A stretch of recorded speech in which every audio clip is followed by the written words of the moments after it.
খুলনা শহরে এই প্রথমবার ইউনিক কিছু চোখে পড়লো, সেটা হচ্ছে হান্ডিতে এই গরুর মাংস। তো আমি অনেক ভিডিও দেখেছি, অনেক রিভিউ দেখেছি, দেখে ছুটে চলে এসেছি এই হান্ডির মাংস খাওয়ার জন্য। আর এটা মূলত কেজিভাবে বিক্রি করা হয়, 1200 টাকা কেজি হিসেবে। এই মাংসগুলো কিন্তু আপনি কিনে নিয়ে বাসায়ও আসতে পারবেন, চাইলে সেখানেও বসে আরাম আয়েশ করে খেতেও পারবেন। সো হ্যালো এভরিওয়ান, আসসালামু আলাইকুম, সবাই কেমন আছেন? আমার আরও একটি নিউ ব্লগ ভিডিওতে সবাইকে স্বাগতম।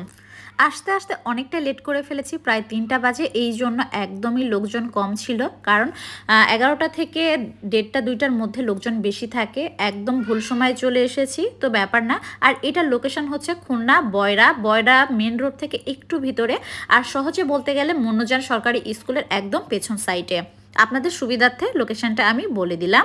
খুলনাতে যারা থাকেন তারা কম বেশি সবাই চিনেন এই হোটেলটা, তো অনেকেই কিন্তু খেয়েছেন, অনেক ভিডিও দেখেছি, জানি না খাবারটা কেমন। তবে আজকে খেয়ে দেখব যে আসলেই যেটা দেখেছি ভিডিওতে, রিভিউ দেখেছি, আসলেই সত্য কিনা। তো এই তো আমরা অর্ডার দিয়ে দিয়েছি, আর ইতিমধ্যে এই তো আমাদের খাবারগুলো কিন্তু চলে এসেছে। আমার কাছে যেটা সব থেকে ইউনিক লেগেছে, ভালো লেগেছে, সেটা হচ্ছে এই গোশগুলো তো অবশ্যই মাটির হাঁড়িতেই রান্না করা হয়েছে। আর যখন সার্ভ করা হয়েছে তখন কিন্তু এরকম মাটির বাটিতে করেই রাখা হয়েছে। আর নিচেও কিন্তু আরেকটা বাটি আছে দেখতে পাচ্ছেন, যেটার ভেতরে কিন্তু অনেকগুলো কয়লা আছে, আর সেটা থেকে কিন্তু স্মোকি একটা ফ্লেভার বের হচ্ছে। আর এই যে মাটির প্লেটে করেই কিন্তু খাবারগুলো সার্ভ করা হয়েছে। এটা আমার কাছে বেশ ইউনিক লেগেছে আর বেশ ভালোও লেগেছে।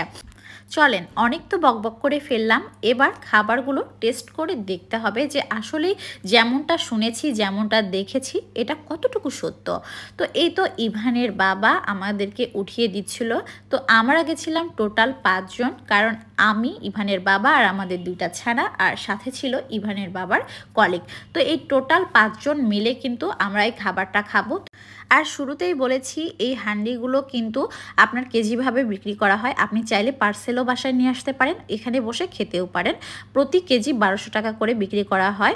তো খাবারের টেস্টও যদি আমি বলি, অনেক বেশি মজাদার ছিল এই হান্ডির মাংসগুলো। কিন্তু ঝালের পরিমাণটা একটু বেশি, কারণ শুকনো মরিচ এই রান্নাতে বেশি ব্যবহার করা হয়, সেটা দেখেই বুঝতে পারছেন। তো খেতে খেতে একটা সময় এত পরিমাণ ঝাল লেগে গেছিলো যে আর শেষ করতেই পারছিলাম না। যারা ঝাল খেতে পারেন, ঝাল খেতে পছন্দ করেন, আমি বলবো তারাই শুধুমাত্র যাবেন। আর যারা ঝাল খেতে পারেন না, তাদেরকে বলবো আপনাদের আসার দরকার নেই। তারপরে দেখছি যে এক এক করে কিন্তু অনেক লোকজন আরও আসা শুরু করে দিয়েছে। তো আজকের ভিডিওটা আপনাদের কাছে কেমন লেগেছে অবশ্যই কিন্তু জানাবেন। আর যারা খুলনার মধ্যে আছেন, ঝাল মাংস খেতে পছন্দ করেন, তারা কিন্তু চটপট করে চলে আসতে পারেন এই বয়রা মনোজান স্কুলের পেছনে এই হান্ডিতে। হোটেলটা কিন্তু একদমই সাদামাটা সিম্পলের মধ্যে, দেখেই বুঝতে পারছেন, কিন্তু খাবারটা কিন্তু বেশ মজাদার। তো আজকের ভিডিওটা এই পর্যন্তই। সবাই ভালো থাকবেন, সুস্থ থাকবেন, দেখা হবে নেক্সট ভিডিওতে।